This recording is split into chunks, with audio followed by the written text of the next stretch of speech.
សួស្តីបាទសង្ឃឹមអូបងប្អូននេះបាទសង្ឃឹមជាបេក្ខភាពទី1ដែលត្រៀមខ្លួនចូលប្រកួតបាទដណ្ដើមនៅពានរង្វាន់ Golden Boy របស់ស្ថានីយទូរទស្សន៍នាំមកជូនដល់ Gainsberg បាទអញ្ចឹងមិនដែរសង្ឃឹមពេលដែលបានឃើញរូបខ្លួនឯងហើយក៏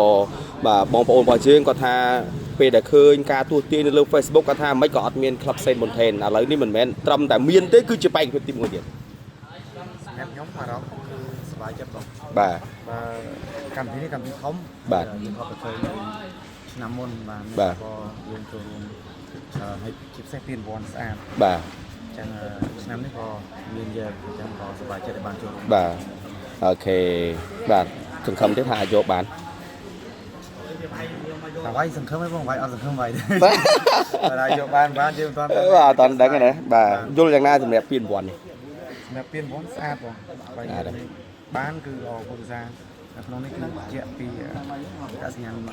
អូខេបាទអរគុណបាទជួបពរជោគជ័យកំណាបាទ